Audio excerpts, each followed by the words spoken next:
சோதரம் சோதரம் சோதரம் சோதரம் சோதரம் சோதரம். ஆமேன். சோதரம் சோதரம். நேசிக்கிற நல்ல பிதாவே, இந்த ஆசீர்வதிக்கப்பட்டதான அற்புதமான ஆண்டவரே, நீங்கள் அறிய வேண்டிய ஒருவர் என்கிற இந்த காலை ஜெபத்திற்காக ஸ்தோத்திரம். இந்த காலை தியான கூட்டங்களை கர்த்தர் எங்களுக்கு ஆசீர்வதிப்பீராக. ஆண்டவரே, இந்த கூட்டங்களிலே வந்திருக்கிற தேவனுடைய பிள்ளைகளுக்காக ஸ்தோத்திரம். இன்னும் வர வேண்டிய கர்த்தருடைய பிள்ளைகளை உற்சாகப்படுத்தி கர்த்தர் கொண்டு வந்து சேர்க்கும்படியாக நாங்கள் ஜெபிக்கிறோம். தடைகளாக நீக்கப்படும் அதிசயங்களை காணப்படணும். தேவக்கரம் கூட இருந்து எங்களை சிறப்பாய் வழிநடத்த ஜெபிக்கிறோம். உங்கள் அன்பு கரங்களிலே இந்த கால வேளையிலே எங்களை தாழ்த்தி ஒப்படைக்கிறோம். லைவ் மூலமாக வருபவர்களை கர்த்தர் அபரிதமாக ஆசீர்வதியும். அதிசயங்களை காணப்படணும். பெரிய காரியங்களை கர்த்தர் செய்வீராக. இது ஒரு கர்த்தருடைய நாளாக இருக்கிறது. இந்த நாளிலே இந்த ஆராதனை எங்களுக்கு பிரயோஜனமாக இருக்க நாங்கள் உம்முடைய சமூகத்தில் தாழ்த்தி ஒப்படைக்கிறோம். இயேசுவின் நாமத்தில் வேண்டிக் கொள்ளுகிறோம் ஜெபங்களும் பிதாவே. ஆமேன் ஆமேன் ஆமேன். ஸ்தோத்திரம். அல்லேலூயா. ஆமேன். தேவனுடைய நாம் மகிமைப்படுவதாக. இப்பொழுது பாடல் ஆராதனையை பில் அவர்கள் நடத்துவார்கள். Praise God.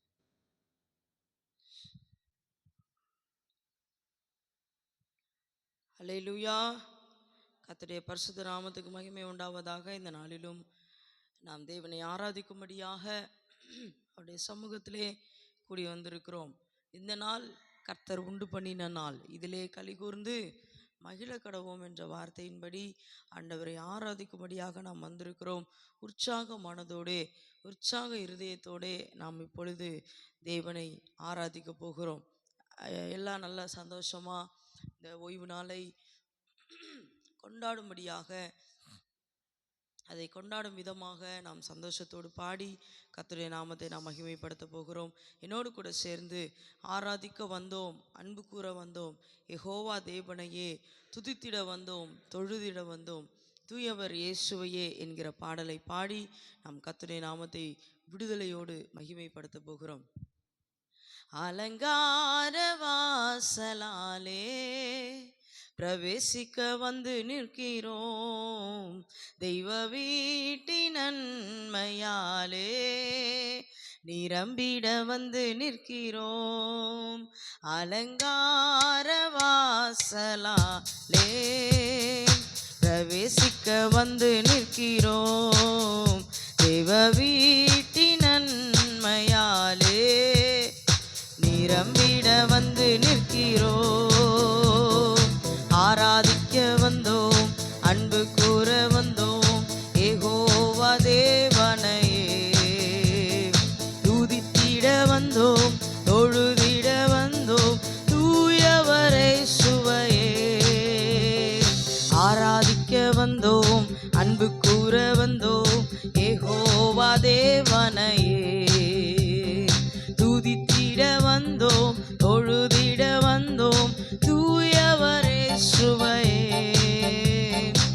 ஆலயம் செல்லுவதே அது மகிழ்ச்சியை தந்திடுதே, ஆலயம் செல்லுவதே அது மகிழ்ச்சியை தந்திடுதே.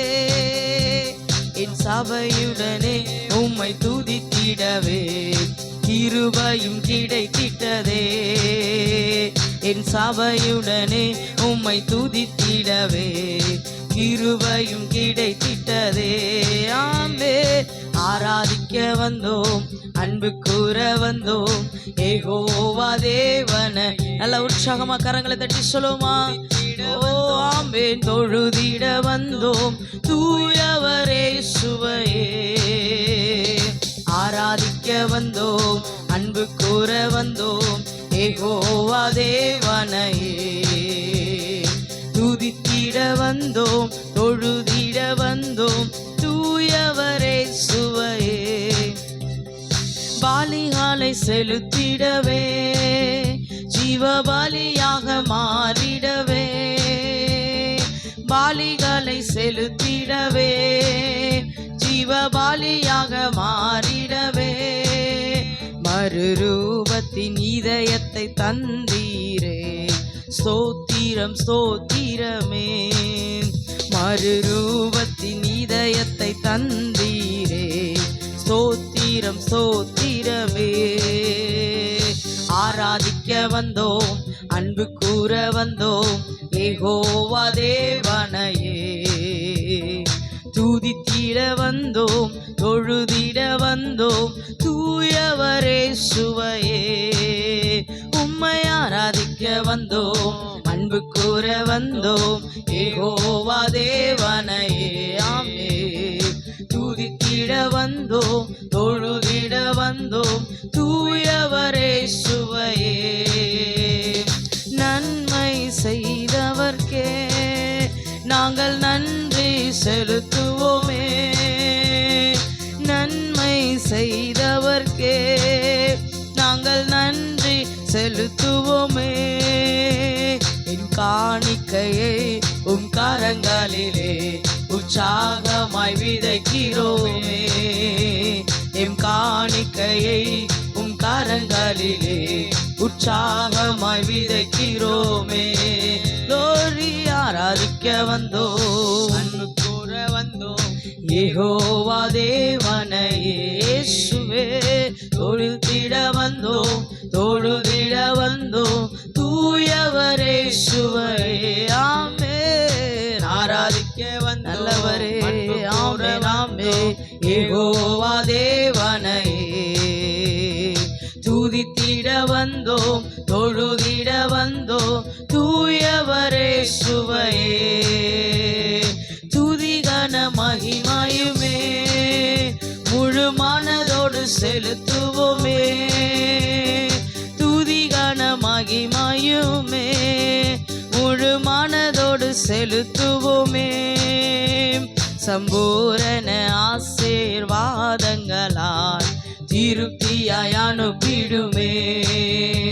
சம்பூரண ஆசீர்வாதங்களால் திருப்தியாய் அனுப்பிடுமே.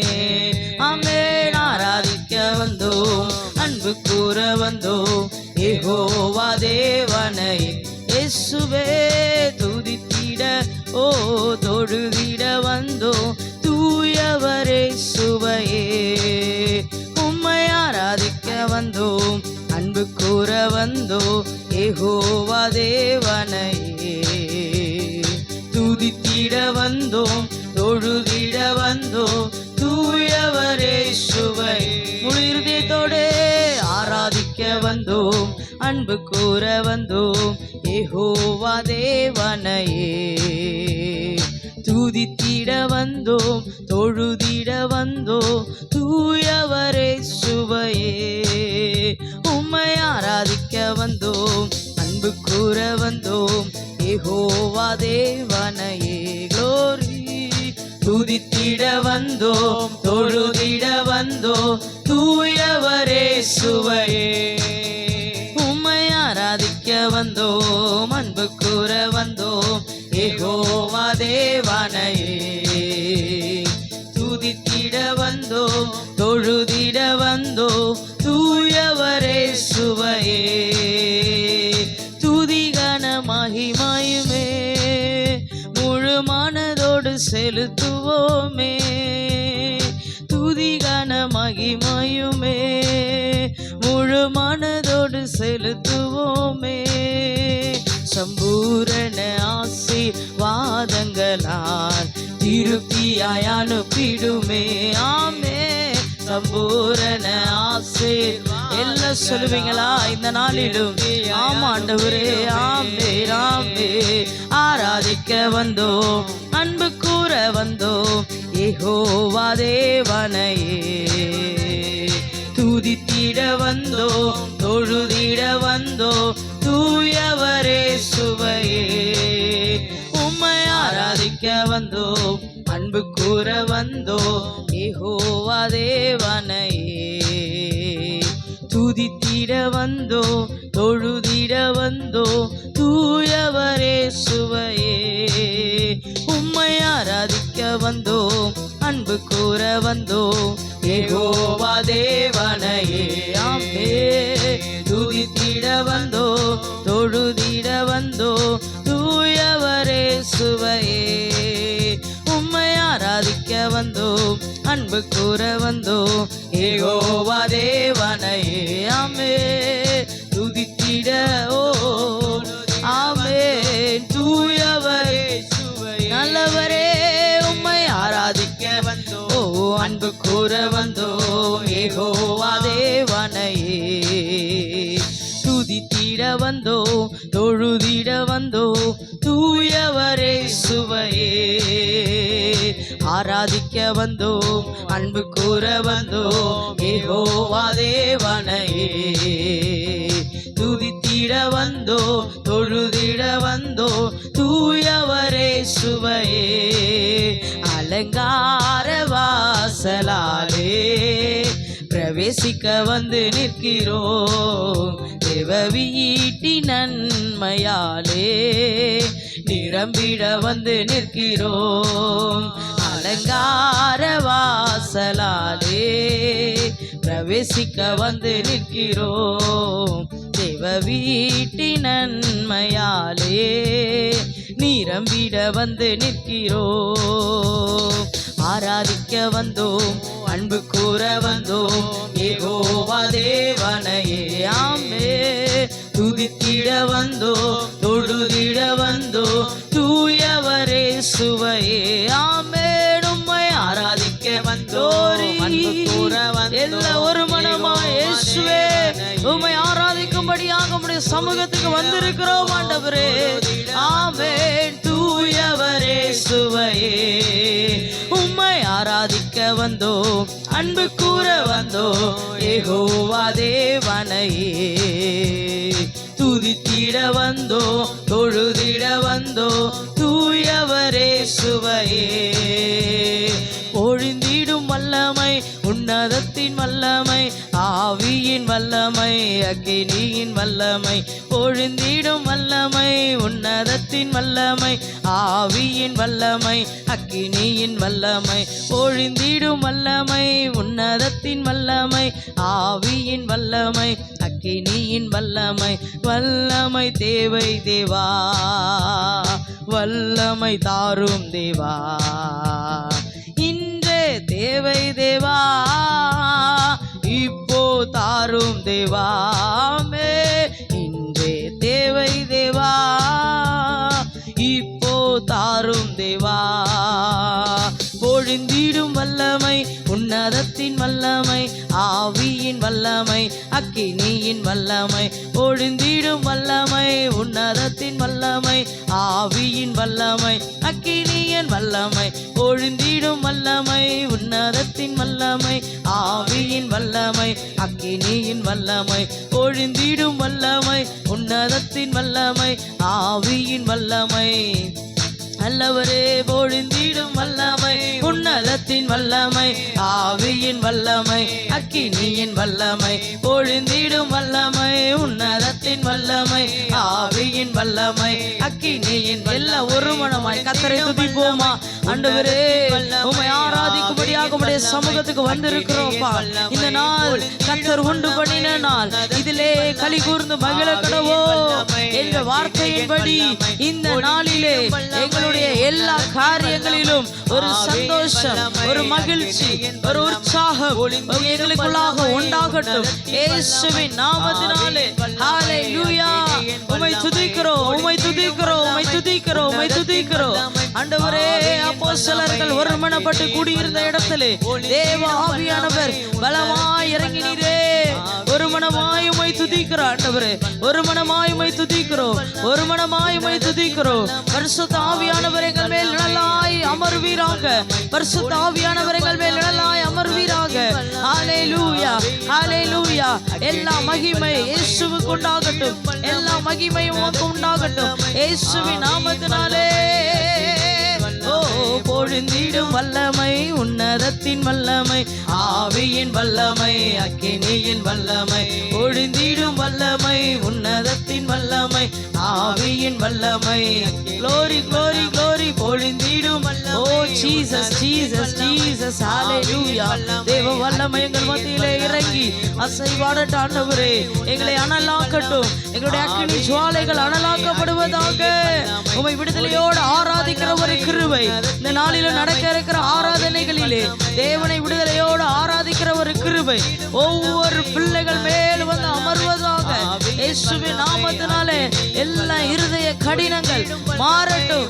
எல்லா இருதய வேதனைகள் மாறட்டும். விடுதலையோடு உம்மை ஆராதிக்கிற ஒரு கிருபை இந்த அதிகாலை வேளையிலே ஒவ்வொருவர் மேல் கர்த்தர் பொழிந்தருளுவீராக. பொழிந்திடும் வல்லமை, உன்னதத்தின் வல்லமை, ஆவியின் வல்லமை, அக்கினியின் வல்லமை. பொழிந்திடும் வல்லமை, உன்னதத்தின் வல்லமை, ஆவியின் வல்லமை, அக்கினியின் வல்லமை. பொழிந்திடும் வல்லமை, உன்னதத்தின் வல்லமை, ஆவியின் வல்லமை, அக்கினியின் வல்லமை. ஓரிதனலரா கதுனரிதனலரவா ஓரிமரதனலரதனலரா ரிதனலரவோ ரிதனலரா. ஹல்லேலூயா. ஓ நல்லவரே உம்மை துதிக்கிறோம். சர்வ வல்லவரே உம்மை போற்றுகிறோம்.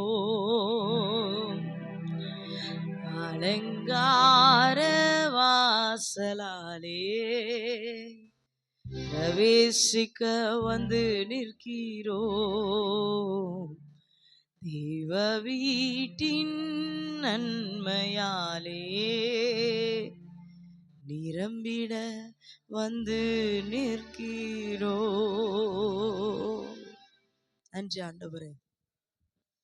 தேவனுடைய வீட்டின் நன்மை ஒவ்வொரு தேவனுடைய பிள்ளைகளுக்கும், இந்த நாளிலே ஆராதனையிலே கலந்து கொள்ள போகிற ஒவ்வொரு தேவனுடைய பிள்ளைகளுக்கும் உடைய வீட்டை ஆண்டவரே, இந்த வீட்டிலே உண்டான நன்மைகள் உண்டாகும்படியாக நாங்கள் ஒருமனமாய் ஜெபிக்கிறோம். நீங்க பொறுப்பெடுத்து வழி நடத்துங்க. இயேசுவின் நாமத்தில் பிதாவே, ஆமென்.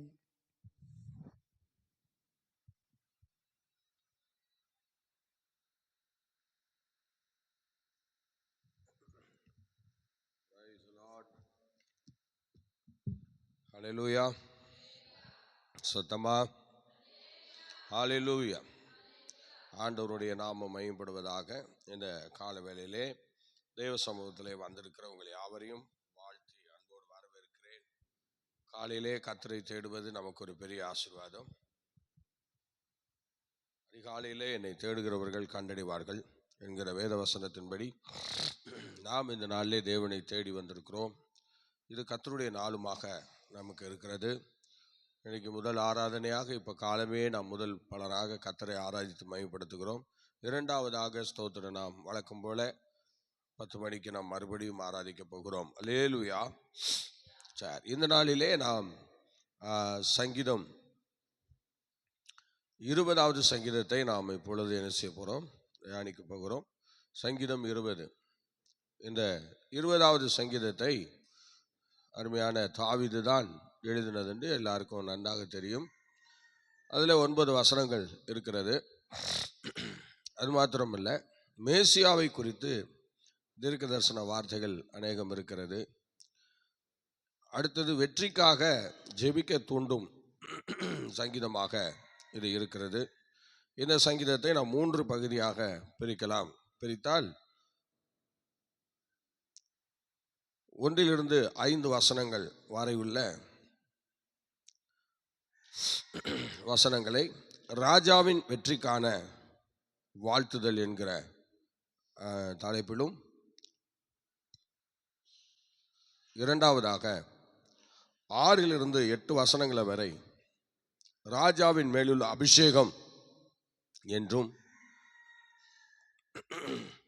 அடுத்தது 9வது வசனம் தேவனே விசாரிக்கும் ராஜாவை விடுவியும் என்கிறதான தலைப்பிலும், இப்படி ஒரு 3 தலைப்புகளிலே இந்த வசனங்கள் பிரிக்கப்படுகிறது. ஸ்தோத்திரம். இப்பொழுது நீங்கள் அந்த வசனத்திலே 1ஆம் வசனத்தை படிங்க பார்க்கலாம். ஆபத்து நாளிலே கர்த்தர் உமது ஜெபத்தை கேட்பாராக. ஆபத்து நாளிலே கர்த்தர் உமது ஜெபத்தை கேட்பாராக. யாக்கோபின் தேவனுடைய நாமம், யாக்கோபின் தேவனுடைய நாமம் உமக்கு உயர்ந்த அடைக்கலமாவதாக. இப்ப ஆபத்து நாளிலே கர்த்தர் உமது ஜெபத்தை கேட்பாராக என்கிறதாக இந்த காரியங்களை சொல்லி ஆண்டவரை மகிமைப்படுத்துகிறார். ஆபத்து நாளிலே தேவன் நம்முடைய ஜெபங்களை கேட்கக்கூடியவராக இருக்கிறார். சங்கீதக்காரனாகிய தாவீது நிறைய ஆபத்துகளை சந்தித்த ஒரு மனிதன் தான். சாதாரண நிலைமையில அவர் வாழவில்லை. அவர் வாழ்க்கையிலே நிறைய ஆபத்துகளை சந்தித்தார். ஏராளமான ஆபத்துகள், 1 2 இல்லை, வேதாமத்திலே அவர் ரொம்ப ஆபத்துகளை சந்தித்திருக்கிறார். அப்படிலாம் ஆபத்துகளை சந்தித்து இப்படியாக அவர் வாழ்ந்து வந்ததை நாம் அறிந்திருக்கிறோம். இதை ஸ்தோத்திரம் 1 சாமுவேல் 17:45 நம்ம பார்க்கலாம். 1 சாமுவேல் 17:45 படிங்க பார்க்கலாம். 1 சாமுவேல் 17:45 17 படிங்க. 17 அதுல அந்த சில அதற்கு தாவீது பெலிஸ்தனை நோக்கி, நீ பட்டயத்தோடும் ஈட்டியோடும் கேடகத்தோடும் என்னிடத்தில் வருகிறாய், நானோ நீ நிந்தித்த இஸ்ரவேலுடைய இராணுவங்களின் தேவனாகிய சேனைகளுடைய கர்த்தரின் நாமத்திலே உன்னிடத்தில் வருகிறேன். ஆமென். இப்படி கர்ச்சித்து தாவீது அந்த நாட்களிலே இந்த வார்த்தையை பயன்படுத்துகிறதாக நாம் பார்க்கிறோம்.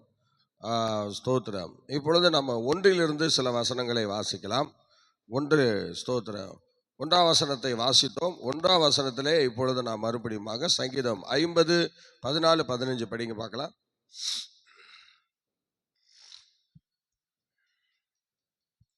50ஆம் சங்கீதம் 14-15.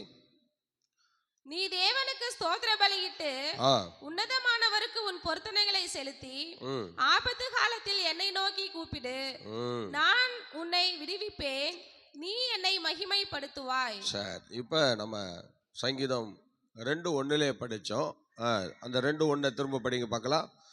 எல்லாரும் கொஞ்சம் வசனத்தை கூர்ந்து கவனித்தால் கொஞ்சம் நமக்கு ஆசீர்வாதமா இருக்கும். கவனிங்கள். 2:1 படிங்க டக்குன்னு. அதுவரை மூடக்கூடாது, அப்படியே எடுத்து வச்சுக்கணும், டக்கு டக்குன்னு வாசிக்கணும்.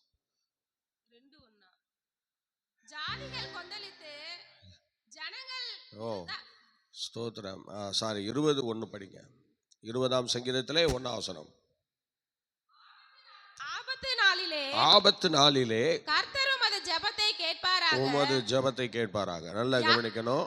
ஆபத்து நாளிலே கர்த்தர் உமது ஜெபத்தை கேட்பாராக. சங்கீதக்காரனாகிய தாவீது அவருக்கு நேரிட்ட ஆபத்துக்கெல்லாம் கொஞ்சம் நெஞ்சம் இல்லை. இதே 50ஆம் சங்கீதத்திலே நாம் சொல்லுகிறது வசனமும் இதான். சோத்திரம். பாருங்கள், இங்க என்ன சொல்றாரு? ஆபத்து காலத்திலே என்னை நோக்கி கூப்பிடு, நான் வந்து உன்னை விடுவிப்பேன், நீ என்னை என்ன செய்வாய்? மகிமைப்படுத்துவாய். சோத்திரம். அப்போ இந்த ஆபத்து என்று சொல்லுகிறது எல்லா மனிதனுடைய வாழ்க்கையிலையும் வரக்கூடியதாக தான் இருக்கிறது. ஆனால் ஆபத்து வரும்போது நம்ம செய்ய வேண்டியது என்ன? நாம் தேவனை நோக்கி அவையமிட்டு கூப்பிடுகிற ஒரு தன்மையை ஒவ்வொரு புருஷனுக்கும் மனைவிக்கும் ஆண்டவர் கட்டளையிட்டு இருக்கிறார். எல்லாருக்கும் ஆபத்து நியமிக்கப்பட்டது தான். இந்த ஆபத்திலிருந்து நாம் வெளியே வரணும்னா கண்டிப்பாக நம்ம தேவனை நோக்கி கூப்பிட்டு தான் ஆக வேண்டும். அதனால தான் இங்கே ஸ்தோத்திர சங்கீதம் 20:1 சொல்றாரு. என்ன சொல்றாரு? ஆபத்திலே படிங்க. ஆபத்து நாளிலே. ஆமா, பார்த்தீங்களா? வேற யாரும் கேட்க மாட்டாங்களா? அது ஏன் பர்டிகுலராக கர்த்தர் மாத்திரம் கேட்பார்னு சொல்லப்பட்டிருக்கிறது. உண்மையாகவே ஆபத்து காலத்தில் செவி கொடுக்கிற ஒரு தெய்வம் உண்டானால் நம்முடைய அருள்நாதர் தான், நம்முடைய ஆண்டவர் இயேசு தான். ஏன்னா நம்ம எந்த அளவுக்கு நம்ம விசுவாசிக்கிறோமோ அந்த அளவுக்கு அவர் நம்மோடு கூட வருவார். ஏன்னா ஆபத்து என்று சொல்லிட்டு வராது, அது திடீர்னு வரும். அதனால சில ஆபத்துகளை நம்ம சமாளிக்கணும்னா அது ரொம்ப சிரமமாக போயிடும். அதனால தான் இந்த சூழ்நிலையிலிருந்து நம்ம ஆண்டவரை நோக்கி கூப்பிட்டாலும் உடனே அவர் நமக்கு செவி கொடுக்கிற ஒரு தேவனாக இருக்கிறார் என்பதாக வேதம் நமக்கு தெளிவாய் சொல்லுகிறது. நீங்கள் ஸ்தோத்திரம் இன்னொரு வசனத்தையும் படிங்க. ஸ்தோத்திரம். ஹல்லேலூயா. ஸ்தோத்திரம் ஸ்தோத்திரம். படிங்கள். எரேமியா 14:8 படிங்க பார்க்கலாம். எரேமியா 14:8. கொஞ்சம் கடற்கடான்னு வசனத்தை படிச்சிங்கன்னா நல்லா இருக்கும். வசனத்தை மடியில் எடுத்து வச்சுக்கணும். பைபிளை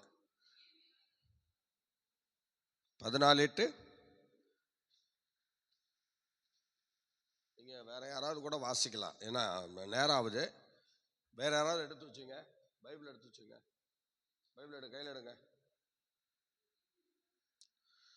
எரேமியா 14:8 சீக்கிரம் படிங்க.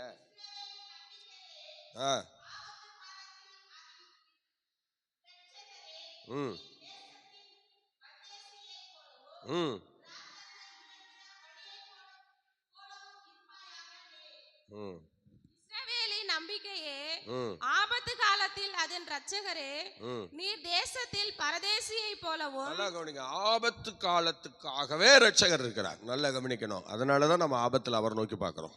நல்ல கவனிங்க. நம்முடைய ஆபத்து காலத்திலே அவர் நமக்கு செவி கொடுக்க தான் அவர் நம்மோடு கூட இருக்கிறார். அதனாலதான் ஆபத்து காலத்துல அவரை நோக்கி நம்ம பார்க்கிறோம். ஸ்தோத்திரம். பாத்தீங்களா, ஆபத்து காலம் என்று சொல்லுகிறது எல்லாருடைய வாழ்க்கையிலும் திடீர்னு வரக்கூடியதுதான். ஆபத்துலாம் எப்போதும் நியமிக்கப்பட்டது. சில நபர்களுக்கு அவங்களுக்கே தெரியும் எந்தெந்த நேரத்தில் சில ஆபத்துகள் நமக்கு வர வாய்ப்பு இருக்கிறதுன்ட்டு உங்கள் மனசாட்சிக்கே தெரியும். ஆனால் எப்போதும் தேவனை சார்ந்திருக்க நம்ம பழகிக்கொள்ளணும். ஏன்னா ஆபத்தில் நம்ம சில நேரங்களில் தவறு பண்ணிடுறோம். சில ஆபத்துகள் வரும்போது நம்ம அப்படியே சாதாரணமாக இருந்துடுறோம். தேவனை சார்ந்தோ தேவனுக்காக ஒரு வைராக்கியம் பாராட்டுகிற அந்த அனுபவமோ நம்ம வாழ்க்கையில் இல்லாது இருக்கும்போது அதில் சில நன்மைகள் நமக்கு வராது, சில ஆசீர்வாதங்களும் நமக்கு வராது. அதனால இன்னைக்கு ஆபத்தில் தேவன் நம்மோடு கூட இருக்குன்னா, ஆபத்து காலத்துல தேவன் நமக்கு செவி கொடுக்கணும்னா நல்லா கவனிக்கணும். முன்கூட்டியே நம்ம ஒரு தேவ பக்திக்குரியவர்களாக நடந்து கொள்ள வேண்டியது நமக்கு அவசியமா இருக்கிறது. அல்லேலூயா. நீங்கள் ஸ்தோத்திர. அடுத்தது பார்த்தீங்கன்னா 91ஆம் சங்கீதத்திலே 15ஆம் வசனத்தை நீங்க படிங்க பார்க்கலாம். 91ஆம் சங்கீதத்திலே 15ஆம் வசனம் என்ன சொல்லுகிறது? ஸ்தோத்திர.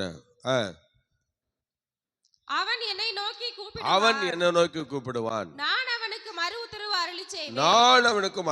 அருளி செய்வேன். ஆபத்தில் நானே அவனோடு இருந்து. யாரும் இப்படி எல்லாம் ஒரு கமிட்மெண்ட் பண்ண மாதிரி பேசுறாரு பாருங்க. எப்படி நம்மோடு கூட உடன்படிக்கை பண்ண மாதிரி பேசுறாரு. ஸ்தோத்திர. ஆபத்தில் நானே அவனோடு இருந்து. ஸ்தோத்திர. இந்த சங்கீதத்தை ஆண்டவர் சொல்கிற வார்த்தை. இந்த வார்த்தை யார் சொல்ற வார்த்தைன்னா கர்த்தரே சொல்ற வார்த்தை. ஏன்னா 14, 15, 16 91ஆம் சங்கீதத்திலே ஸ்தோத்திர இந்த 3 வசனங்களையும் கர்த்தர் சொல்லுகிற வார்த்தை. ஸ்தோத்திர. சாலமோனுக்கும் தாவீதுக்கும் அவர் சொல்லுகிற வார்த்தை தான், அவன் என்னிடத்தில் வாஞ்சியா இருக்கிறபடியால் அவனை விடுவிப்பேன், என் நாமத்தை அவன் அறிந்திருக்கிறபடினால் அவனை உயர்ந்த அடைக்கலத்தில் வைப்பேன், அவன் என்னோடு கூப்பிடுவான், அவனுக்கு மறு உத்தரவு அருளி செய்வேன், ஆபத்தில் நானே அவனோடு இருந்து அவனை தப்புவித்து அவனை கனப்படுத்துவேன் என்று கர்த்தர் இந்த இடத்திலே சொல்லுகிறார். ஆம் கர்த்தருடைய பிள்ளையே, இந்த சங்கீதங்களை நாம் நல்லா பார்க்கும்போது உண்மையாகவே ஸ்தோத்திர அந்த 91ஆம் சங்கீதம் ஒரு விசேஷமான சங்கீதம். முதல் வசனம் ஸ்தோத்திர சங்கீதக்காரனாகிய தாவீது சாலமோனை கூப்பிட்டு வைத்து பேசுகிற முதல் வார்த்தை, உன்னதமானவருடைய மறைவில் இருக்கிறவன் சர்வர்களுடைய நிலையில் தங்குவான். அதுக்கப்புறம் நீங்க அடுத்த வசனம் பார்த்தீங்கன்னா சாலமன் சொல்லுவார். சாலமன் அப்படியே ஒரு வசனம் சொல்லுவார். அதுக்கப்புறம் பார்த்தீங்கன்னா அதுக்கு அடுத்த வசனத்திலிருந்து 3ஆவது வசனத்திலிருந்து 13ஆம் வசனம் வரைக்கும் தாவீது அந்த வசனத்தை சாலமனை பார்த்து சொல்லுகிறார். அப்படி சொல்லி கடைசியாக இருவரையும் பார்த்து ஆண்டவர் பேசுகிறார். 15ஆம் வசனம் முதல் 14ஆம் வசனம் முதல் 15, 16 3 வசனங்களையும் ஆண்டவர் பேச ஆரம்பிக்கிறார். இதுதான் 91ஆவது சங்கீதம். ஆகவே எனக்கு பிரியமானவர்களை, இந்த சங்கீத பாகங்களை நாம் பார்க்கும்போது ஒரு வித்தியாசமான ஆசீர்வாதங்களை கர்த்தர் நமக்கு தருகிறார். அல்லேலூயா. ஒரு யுத்தத்துக்கு ஆயத்தப்பட்டு நம்ம போகிற காலங்களில் இந்த 20ஆம் சங்கீதம் எழுதப்படுகிற அந்த காரியத்தை நாம் பார்க்கிறோம். அதனால ஒரு நம்பிக்கைக்குரிய வசனம், நம்பிக்கைக்குரிய வசனங்கள் இந்த வசனங்கள் எல்லாம். ஆகவே இப்ப ஸ்தோத்திரம் முதலாவது ஆபத்தை குறித்து அங்க சொல்லுகிறார். ஏன்னா நம்ம பண்ண போற யுத்தங்கள்ல பல ஆபத்துகள் இருக்கலாம். ஆனா சங்கீதக்காரனாகிய தாவீது பண்ண யுத்தங்கள்ல அவருக்கு எந்த ஆபத்தும் வரல. எல்லா ஆபத்துல இருந்தும் கர்த்தர் அவரை காத்தார். ஏன்னா இந்த வசனங்கள்ல அவர் பேசுகிறபடி சங்கீதக்காரனாகிய தாவீது ஆபத்துக்கு விலக்கி காக்கப்பட்டார். ஸ்தோத்திர. ஆண்டவர் ஸ்தோத்திர. யோசுவா கூட சில இடத்துல முதுக காட்டினார்லாம் சொல்லப்பட்டு சில பேர் வெட்டு விட்டு விழுந்தார்கள் சொல்லியிருக்கு. ஆனால் தாவீதினுடைய வாழ்க்கையிலே ஸ்தோத்திர அவர் யுத்தத்திலே அவர் பராக்கிரமசாலியாக செயல்பட்ட ஒரு தேவ மனிதர். ஆகவே அவர் இந்த அந்த ஆபத்தை கண்டு அவர் பயப்படுகிற ஒரு மனுஷனும் அல்ல. அவர் எந்த சூழ்நிலையிலையும் எந்த ஆபத்தையும் சந்திக்கக்கூடிய திறன் படைத்த ஒரு மனுஷன். சோத்திர. அதனாலதான் அவர் ஆபத்தை மேற்கொண்டார். சரி, இப்ப அடுத்தது நீங்க ஒரு வசனம் படிங்க. சங்கீதம் 107:6 படிங்க பார்க்கலாம். சங்கீதம் 107:6 அதுல ஸ்தோத்திர படிங்க பார்க்கலாம். சங்கீதம் 107:6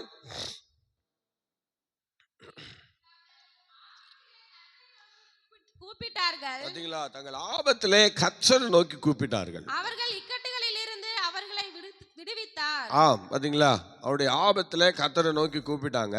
அவருடைய இக்கட்டுல தேவன் அவளை விடுவிக்கிறார் என்று நாம் பார்க்கிறோம். இதான் உண்மையாகவே அந்த ஆபத்து என்று சொல்லும் போது தேவனை சார்ந்திருக்கிற அது ஒரு அபிஷேகம். அது ஒரு ஆசீர்வாதம். எந்த சூழ்நிலையிலையும் நமக்கு ஆபத்துகள் இல்லாமல் இருக்காது. நிறைய ஆபத்துகள் நமக்கு வரதான் செய்யும். ஸ்தோத்திரம், கண்டிப்பாக வரும்.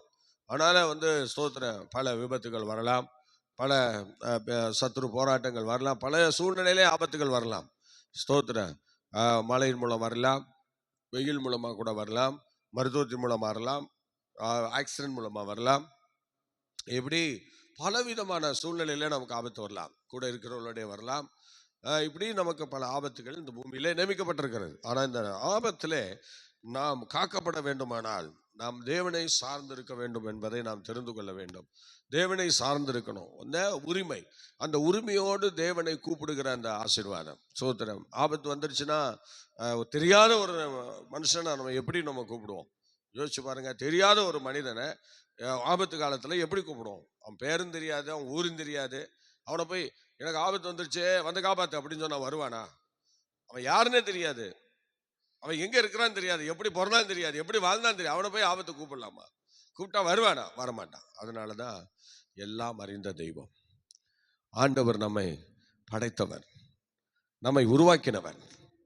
ஏதேன் தோட்டத்திலே நம்மை படைத்த தெய்வம். அதனால நமக்கு ஆபத்துல அவரால் மாத்திரம்தான் உதவி செய்ய முடியும். நம்முடைய சிக்கல்களை அவர் தான் மாற்ற முடியும். நம்ம பிரச்சனையை அவர் தான் மாற்ற முடியும். அதனால்தான் ஆபத்து காலத்தில் நம்ம அவரை நோக்கி பார்க்கணும். சும்மா கண்ணாபண்ணான்னு நம்பிடக்கூடாது. ஆகவே வேற எந்த பலத்தையும் சாரக்கூடாது. ஆண்டவருடைய பலத்தை மாத்திரம் நாம் சார்ந்து ஆண்டவருடைய சமூகத்தை நிற்க வேணும். கர்த்தருடைய பிள்ளைய அந்த 107:13 படிங்க பார்க்கலாம். 107:13 படிங்க பார்க்கலாம். தங்கள் ஆபத்திலே கர்த்தரை நோக்கி கூப்பிட்டார்கள். பாத்தீங்களா? தங்கள் ஆபத்திலே கர்த்தரை நோக்கி கூப்பிட்டார்கள். அவர்கள் இக்கட்டுகளில் இருந்து அவர்களை நீங்களாக்கி ரட்சித்தார். ஆமென், ஸ்தோத்திரம். இப்படி சங்கீதக்காரனுடைய வாழ்க்கையில ஆபத்து ஆபத்து ஆபத்து ஆபத்து ஆபத்து, ஒரு ஆபத்தா, 2 ஆபத்தா, எத்தனை ஆபத்துகள் தெரியுமா? ஆனா எல்லாவற்றிலும் அவர் விடுவிக்கப்பட்டார், எல்லாவற்றிலும் அவர் காக்கப்பட்டார். அல்லேலூயா, பிரைஸ் காட். ஸ்தோத்திரம், ஸ்தோத்திரம். அடுத்தது நீங்க 19 படிக்க பார்க்கலாம். அதுலயே ஆபத்திலே கர்த்தரை நோக்கி கூப்பிடுகிறார்கள், அவர்கள் இக்கட்டுகளுக்கு அவர்களை நீங்களாக்கி ரட்சிக்கிறார். பாத்தீங்களா? எத்தனை முறை, எத்தனை முறை. ஹல்லேலூயா. அதை உணர்ந்த தாவீது அவர் இந்த 107வது சங்கீதத்துல இவ்விதமான ஆபத்துகளை குறித்து வரிச்சா சொல்லிட்டு வர்றார். அப்படியே இன்னொரு 28ஆம் வசனத்தையும் படிங்க பார்க்கலாம். 28 படிங்க. அப்பொழுது கர்த்தர் ஆபத்திலே அவர்கள் கர்த்தரை நோக்கி கூப்பிடுகிறார்கள், அவர்கள் இக்கட்டுகளுக்கு அவர்களை நீங்களாக்கி விடுவிக்கிறார். பாருங்க, இந்த வசனத்தை வரிசையா சொல்லிட்டே வர்றார். 107வது சங்கீதத்துல வரிசையா சொல்லிட்டு வர்றார். அவர்கள் அவரை நோக்கி கூப்பிடுகிறார்கள், அவர்கள் அவரை நோக்கி கூப்பிடுகிறார்கள், அவர்கள் இக்கட்டிலிருந்து தேவன் அவர்களை விடுவிக்கிறார். உண்மையா சொன்னால கவனிங்க, அவர்கள் அவரை நோக்கி கூப்பிடுகிறார்கள். அருமையான தெய்வ பிள்ளையே, நமக்கு நேரிட்டு இருக்கிற ஆபத்திலே நம்ம ஆண்டவரை நோக்கி கூப்பிடணும். எனக்கு ஒரு காரியம் ஞாபகம் வருகிறது. உண்மையாகவே இதெல்லாம் நம்ம லைஃப்ல அனுபவிச்சவங்களா இருக்கணும். ஏன்னா அனுபவிச்சவங்களால் தான் இதெல்லாம் சொல்ல முடியும். ஆக ஒரு முறை ஸ்தோத்திர ஆந்திரா பகுதியிலே நாங்கள் முழங்காலித்த மறுரூப ஜெபத்தை முடித்துவிட்டு கடந்து வருகிற நேரத்தில் சேலம் பகுதியில் ஓமலூர் பக்கம் வந்துட்டோம். ஓமலூர் பக்கம் வருகிற ஏர்போர்ட் பக்கம் அப்படி வந்த நேரத்தில் திடீர்னு நாங்கள் ஒரு பஸ்ஸை ஓவர்டேக் பண்ண வேண்டியதாக இருந்தது. அதனால் பண்ணிட்டோம். ஆனால் பண்ணும்போது அது ஒரு வளைவாக இருந்தது. அதனால் என்னாச்சுன்னா, ஒரு ஏசி பஸ்ஸு எங்களுடைய பேக் டயரில் குத்திட்டாங்க. குத்துனதுனால அது என்னாச்சுன்னா, எங்கள் வண்டி வேகமாக போய் அந்த ஏசி பஸ் எங்கே வருதோ அதுக்கு நேராக நின்றுச்சு. அப்படியே வந்தவன் நேராக அப்படியே குறுக்க எங்கள் வண்டி நின்றதுனால நேராக எங்கள் வண்டி மேலே அடித்தான். ஆனால் அடித்ததில் அப்படியே ஃபுல்லாக அந்த பகுதி முழுவதும் 2 டோரும் நொறுங்கிடுச்சு. ஆனால் உள்ளே நாங்கள் 10 பேர் இருந்தோம் கரெக்டாக. ஆனால் ஆண்டவருடைய கிருபையினால் அந்த உள்ளே இருந்த தேவ பிள்ளைகள் அப்போ என்ன செஞ்சாங்க தெரியுமா? இயேசுவே, அவ்வளோதான். ஹல்லேலூயா. அந்த உண்மையிலே இந்த ஆபத்தில் ஆண்டவர் நோக்கி கூப்பிடுறேங்கிறது இந்த மாதிரி விஷயந்தான். ஸ்தோத்திரம். அழகாக கூப்பிட்டாங்க. ஸ்தோத்திரம். எனக்கு ஒன்றும் புரியல. ஆண்டவரே ஸ்தோத்திரன்ட்டு எல்லாரும் அந்த நேரத்தில் ஆபத்தில் ஆண்டவர் தான் கூப்பிடுவாங்க. அதனால் எங்கள்கிட்ட இருக்கிற இந்த சில அம்மாமார்கள் அதில் இருந்தாங்க. ஆனால் அவங்களோட சத்தம் ரொம்ப பெருசாக இருந்தது. ஆண்டவரே இயேசுவே என்று சொல்லி சத்தமாக தேவனை கூப்பிட்டார்கள். ஆனால் அந்த பஸ்ஸு கொஞ்சம் ஸ்பீடாக வந்திருந்தாலும் எங்களை நொறுக்கியிருக்கோம், எங்கள் பஸ்ஸை அப்படியே நசுக்கியிருக்கோம். அந்த பஸ்ஸில் அந்த காரில் இருந்த நாங்கள் எல்லாருமே ஸ்தோத்திரம் அழிந்து போயிருக்க வேண்டிய சூழ்நிலை தான். ஆனால் கர்த்தர் தான் அந்த இடத்துல இறங்கி வந்து அந்த ஆபத்தில் எங்களோடு கூட இருந்து எங்களை பாதுகாத்தார் என்பதற்கு எந்த சந்தேகமும் இல்லை. ஹல்லேலூயா. பயங்கரமான பிரச்சனைகள் ஸ்தோத்திரம். ஏன்னா நாங்கள் செய்கிற ஊழியங்களை சத்ரு பயங்கர போராட்டங்கள் வரக்கூடிய ஊழியம்தான். ஏன்னா ஒரு முழங்கால் யுத்தம்னு சொல்லும்போது முழங்கால் போட்டு அந்த ஸ்தோத்திர மாநிலத்துக்காக அங்குள்ள மக்களுக்காக அங்குள்ள காரியங்களுக்காக ஜெபிக்கும் போது அதில் எவ்வளோ போராட்டம் இருக்கிறது எங்களுக்கு தான் தெரியும். ஆகவே அதே போல் ஸ்தோத்திரம் இந்த மாதிரி ஒரு விபத்தை நான் பார்த்ததில்லை. இது பயங்கரமான விபத்து. ஏன்னா நாங்கள் ஃபேமிலியாக கூண்டோடு அதில் இருந்தோம்ல. ஆமாம், எங்கள் ஃபேமிலியாக அப்படியே கம்ப்ளீட்டாக நாங்கள் க்ளோஸ் ஆகுற மாதிரி இருந்தது. ஆனால் கர்த்தர் கிருபை, ஒருத்தருக்கு ஒரு சின்ன அடி கூட இல்லை. தானியேல் எப்படி சிங்கக்கபில இருந்து கம்பீரமாக எழுந்து வந்தாரோ, எப்படி சாத்ராக் மேஷாக் ஆபேத்நேகோ எப்படி அந்த நெருப்பில் இருந்து வேகாமல் கருகாமல் வெளியே வந்தாங்களோ, அதுபோல் நாங்கள் ஒவ்வொருத்தரும் ஒரு சின்ன அடி கூட இல்லாமல் நாங்கள் வெளியே வந்தோம். ஆனால் கார் தப்பில்லை. 2 டோர் அவிட்டு ஒன் சைடு அப்படியே அப்பிருச்சு. ஆகவே எனக்கு பிரியமானவர்களே, அப்படிப்பட்ட ஒரு ஆபத்தில் நாங்கள் சிக்கி கொண்டிருந்தோம். அந்த ஆபத்தில் தேவன் அந்த இடத்துல விடுதலை தந்து எங்களை காத்து கொண்டார் என்பதற்கு அது பயங்கரமான ஒரு ஆதாரமான ஒரு ஆபத்தாக இருக்கிறது. ஆகவே எனக்கு அன்பானவர்களே, இப்படி நமக்கு பல ஆபத்துகள் வரலாம். ஆனால் வந்தாலும் கர்த்தருடைய பிள்ளையே, நாம் ஆபத்தில் அவரை நோக்கி கூப்பிடும்போது தான் நமக்கு ஆசீர்வாதம், அவரை நோக்கி கூப்பிடும்போது தான் விடுதலை. நம்ம ஆண்டவருக்காக நிற்கிறோமானால் சத்துரு நம்ம தொட முடியாது. அதனால் நம்ம அந்த ஊழியத்தை நிறைவேற்றும் பொழுது நிறைய பிரச்சனைகள் இருக்கலாம், நிறைய போராட்டங்கள் இருக்கலாம். ஆனால் எல்லா ஆபத்திலையும் அவர் தான் நம்மோடு கூட இருந்து நம்மை பாதுகாத்து நம்மை ஆசீர்வதித்து கனப்படுத்துகிற தேவனாக இருக்கிறார். அதனால் நமக்கு ஆபத்து வரும்போது நாம் எல்லாரும் அவரை நோக்கி பார்க்க வேண்டும். அல்லேலூயா. அந்த 1ஆம் வசனத்தில் கீழ்வாசனம் என்ன சொல்லுது பாருங்க. 1ஆம் வசனம் திரும்ப படிங்க பார்க்கலாம்.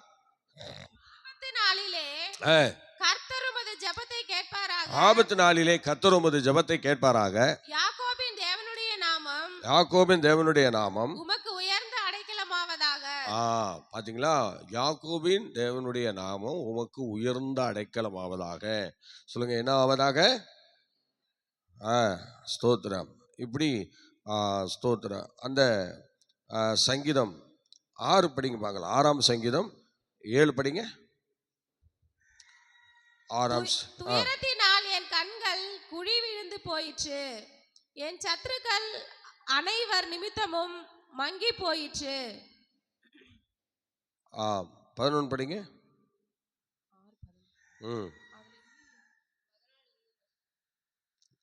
ஸ்தோத்திரம் ஸ்தோத்திரம். ஸ்தோத்திரம். ஏசாயா 37:16 படிங்களேன். 37, 15, 16.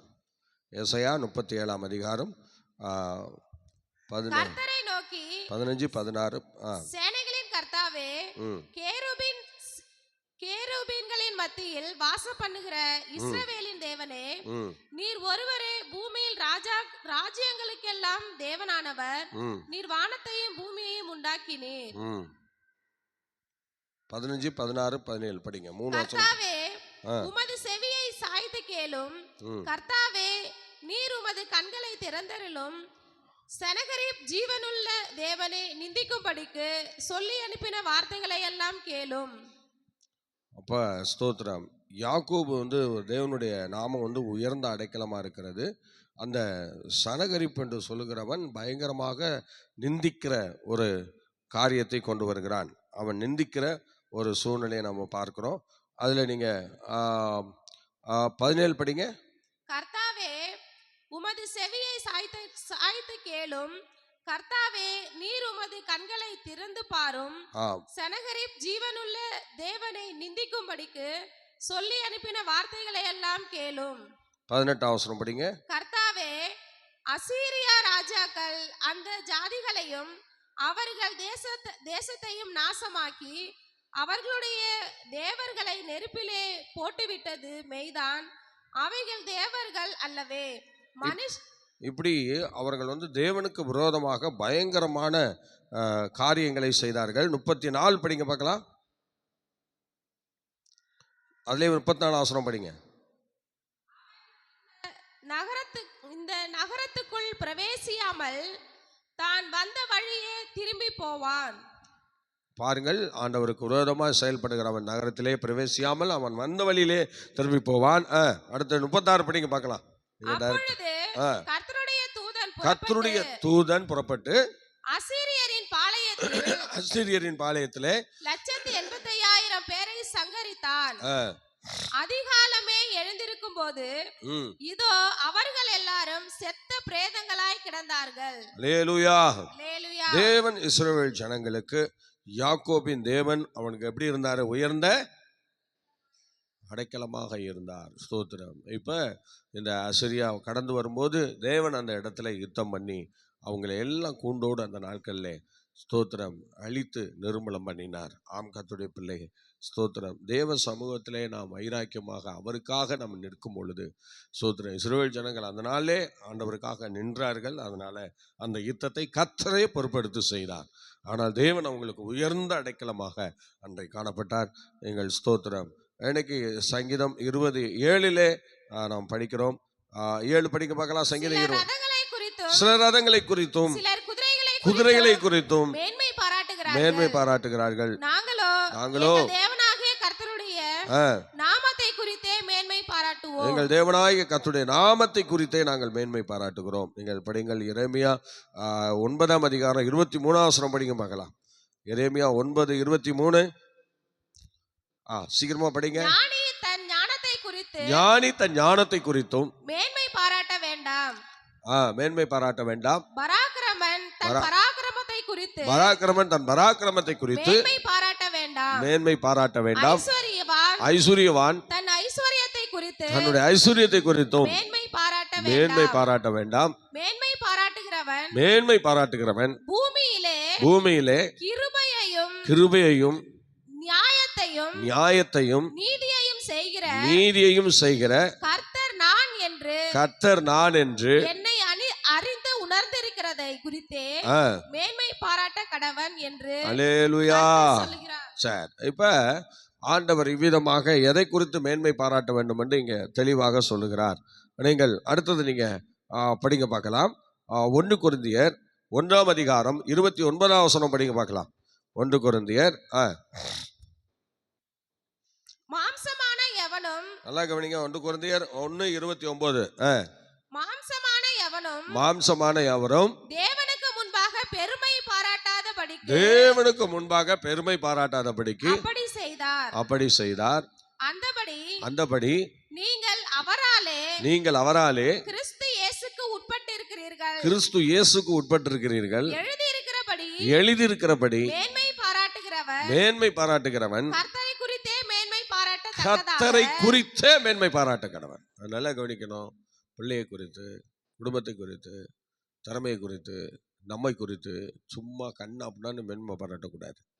கர்த்தர் நமக்கு கொடுத்த எல்லா மேன்மையும் கர்த்தர் கொடுத்தது. நமக்கு ஒன்றும் தானாக ஒன்றும் வரல, நம்மளை முளைச்சி எழும்பலை. எந்த மேன்மை பாராட்டினாலும் கர்த்தரை தான் நம்ம மேன்மை பாராட்டணும். கர்த்தரை வச்சு தான் ஆண்டவரை மையப்படுத்தணும். சோதரன், இது என்னுடைய மகா பாபிலோன்னு சொன்னவனே போய் சேர்ந்துட்டான். பார்த்தீங்களா? அப்படி கண்ணாப்புண்ணான்னு மேன்மை பாராட்டக்கூடாது. அவன் தனது திறமையை கொடுத்தவன் மேன்மை பாராட்டினான். அவன் ராஜ்யபாரம் எடுபட்டு போச்சு. அது மாதிரி கண்டிப்பாக நம்மளால் ஒன்றும் பண்ண முடியாது. நம்ம எல்லாம் ஒரு சாதாரண மண். சோத்திரம். நம்ம நினைக்கிற மாதிரி ஒன்றும் பெரிய ஆளுங்கள்லாம் கிடையாது. அதனால் நம்ம தாழ்த்தணும். தேவ சமூகத்தில் நம்ம அதிகமாக தாழ்த்தணும். தாழ்த்தி ஜெபிக்கணும். தாழ்த்தி அவருடைய சமூகத்தில் விழுந்து கிடக்கணும். அதனால் கண்ணா புண்ணான்னு நம்ம எதை குறித்தும் மேன்மை பாராட்டக்கூடாது. கிறிஸ்துவை குறித்தும், அவருடைய புகழ்ச்சி சத்தியத்தை குறித்து, அவருடைய காரியத்தை குறித்து, அவரை குறித்து நாம் மேன்மை பாராட்ட வேண்டும். கடைசியாக கலாத்தியர்ல ஒரு வசனம் சொல்றாரு. 6:14 படிங்க பார்க்கலாம். அங்கே அவர் என்ன சொல்றாரு பாருங்க. 6:14 கலாத்தியர் 6:14 என்ன சொல்றாரு பாருங்க. நானோ நம்முடைய கர்த்தராகிய இயேசு கிறிஸ்துவின் சிலுவையை குறித்தே அல்லாமல் வேறொன்றையும் குறித்து மேன்மை பாராட்டாதிருப்பேனாக. பார்த்தீங்களா? வேறொன்றையும் குறித்து மேன்மை பாராட்டாதிருப்பேனாக. அப்போ ஒவ்வொரு தேவனுடைய பிள்ளைகளும் இன்னைக்கு ஆண்டவரை எந்த இடங்கள்ல எப்படி நம்ம மகிமைப்படுத்தணும், மேன்மை பாராட்டணும்னு இங்கே சிறப்பாக சொல்லியிருக்கிறது. அருமையான தெய்வ பிள்ளைகளே, சிலுவையை குறித்தே அல்லாமல் வேற ஒன்றையும் குறித்து நான் மேன்மை பாராட்ட எனக்கு தேவையில்லைன்னு சொல்றாங்க. அது மாதிரி கிறிஸ்தவ தேவனுடைய பிள்ளையை இன்னைக்கு நமக்குண்டான எதையும் நம்ம மேன்மை பாராட்டக்கூடாது. ஆண்டவர் எனக்காக மரித்தார். அந்த சிலுவை நமக்கு என்ன செஞ்சது பார்த்தீங்களா? அந்த சிலுவை நமக்கு என்னங்க பண்ணது? அது ஸ்தோத்திரம், அந்த சிலுவை நம்முடைய பாவத்தை ஏற்றுக்கொண்டது, நம்முடைய பாவத்திலிருந்து சாபத்திலிருந்து நம்மை விடுவித்தது. இன்னைக்கு பாவம் இல்லாத ஒரு நல்ல வாழ்க்கைக்கு நேராக நம்ம கடந்து வந்து கொண்டிருக்கோம் என்றால் அதுக்கு காரணம் இந்த சிலுவை தான். அந்த சிலுவை மரணம் தான் இன்னைக்கு நம்ம எல்லாம் உயர்த்தி வைத்திருக்கிறது. இன்னைக்கு ஒரு பரிசுத்தவான்களாய் நீதிமான்களாய் மாற்றி அழகு பார்க்கிறது. ஆகவே அந்த சிலுவை குறித்து நம்ம மேன்மை பாராட்ட வேண்டும். அல்லேலூயா. அதுக்காக சிலுவை கழுத்தில் மாட்டிட்டு அலையாதீங்க. அது ஒன்றும் ஸ்தோத்திர ஆண்டவர் அதை விரும்புவாரெல்லாம் சொல்ல முடியாது. ஆகவே அருமையான தெய்வ பிள்ளையே, அந்த மேன்மை பாராட்ட உங்கள் இருதயத்தில் இருக்க வேண்டும். ஸ்தோத்திரம். சிலர் தொட்டு கும்பிட்டுட்டு போயிடுறீங்க, அதுக்கப்புறம் அதனுடைய மேன்மையை தெரிஞ்சிக்க மாட்டுறீங்க. ஆனால் அந்த சிலுவையினுடைய ரகசியத்தை உண்மையாகவே ஸ்தோத்திரம் தொட்டு கும்பிட்டாலாம் தெரியாது. ஆனால் அந்த சிலுவையினுடைய ரகசியத்தை உணர்கிற தேவனுடைய பிள்ளைகள் நம்முடைய பாவ மன்னிப்பை நாம் பெற்றிருக்க வேண்டும். இயேசு கிறிஸ்துவின் இரத்தம் சகல பாவங்களை நீக்கி நம்மை சுத்திகரிக்கிறது. அதுபோல இன்னைக்கு ஆண்டவருடைய சிலுவை குறித்து நம்ம மேன்மை பாராட்டினா அது நமக்கு பாவ மன்னிப்பை ஏற்படுத்தியது. இந்த பூமியில் வேற யாரும் எவரும் இந்த மாதிரி காரியத்தை செய்யலை. ஆனால் ஆண்டவர் இயேசு கிறிஸ்து மாத்திரம்தான் சிலுவையில் தன்னுடைய ஜீவனை துடிக்க துடிக்க ஒப்பு கொடுத்து இன்னைக்கு உங்களுக்காக எனக்கும் பாவ நிவர்த்தியை ஏற்படுத்தி இருக்கிறார். அந்த சிலுவையை யார் நோக்கி பார்க்குறாங்களோ அவன் பிழைப்பான் என்று சொல்லியிருக்கிறான். இன்னைக்கு அவன் பிழைக்கிறான். ஆகவே இன்னைக்கு சிலுவையை, அதனால தான் நம்ம சிலுவையை மேன்மை பாராட்டணும். அந்த சிலுவையின் பாடு மரணங்களை நாம் மேன்மை பாராட்டணும். அதை இன்னைக்கு நம்ம கிறிஸ்தவர்கள் நினைக்கிறதே கிடையாது. இன்னைக்கு எல்லா சபையும் செத்து போச்சு. என்னன்னா பாடு மரணங்களை நினைக்கிறதே கிடையாது. சோத்திர பாடு மரணங்களை நம்ம நான் சிறு வயதில் இருக்கிற போது என்னுடைய திருச்சபையில் எப்போதும் இந்த கம்யூனியன் வந்துச்சுன்னா நடத்துறதுக்கு பாஸ்டர் பால் சொல்லிட்டு கன்னியாகுமரியிலேருந்து வருவாங்க. அந்த கம்யூனியன் முழுசாக ஒரு துக்க வீடு மாதிரியே இருக்கும். அப்படியே பாடு மரணங்களை தியானித்து கர்த்தரை மகிமைப்படுத்துவாங்க பாருங்க. ஹல்லேலூயா. இப்போல்லாம் பந்தியெல்லாம் சும்மா சாதாரணமாக நடக்குது. அதனால் எனக்கு அன்பானவர்களே, பாடு மரணங்களை நினைவு கூறணும். அதனால தான் நம்ம சிலுவை குறித்து மேன்மை பாராட்டணும். சிலுவையின் இரத்தம் நம்முடைய பாவத்தை போக்கியிருக்கிறது, நம்முடைய சாபத்தை நீக்கியிருக்கிறது, அது நம்மை மேன்மைப்படுத்தி இருக்கிறது, நம்மை நீதிமானாக உயர்த்தி வைத்திருக்கிறது. இன்னைக்கு இந்த சமுதாயத்தில் தலை நிமிர்ந்து நம்ம நடக்க செய்திருக்கிறது. அதனால தான் நம்ம சிலுவை குறித்து மேன்மை பாராட்டணும். ஜெபிக்கலாமா? ஹல்லேலூயா. சில வசனங்களை நம்ம தியானிச்சோம், தொடர்ந்து நம்ம ஜெபிக்கலாமா? ஹல்லேலூயா. பரிசுத்தமுள்ள பிதாவே, இந்த கால வேளைக்காக நாங்கள் ஜெபிக்கிறோம். ஆண்டுடைய கரம் கூட இருந்து எங்களை இம்மட்டாய் வழிநடத்துவதற்காக நன்றி செலுத்துகிறோம். ஆண்டவரே, ஸ்தோத்திரம் ஸ்தோத்திரம் ஸ்தோத்திரம் ஸ்தோத்திரம். ஹல்லேலூயா. சங்கீதம் 20 நாங்கள் தியானித்து கர்த்தரை மகிமைப்படுத்த உதவி செய்தேன்.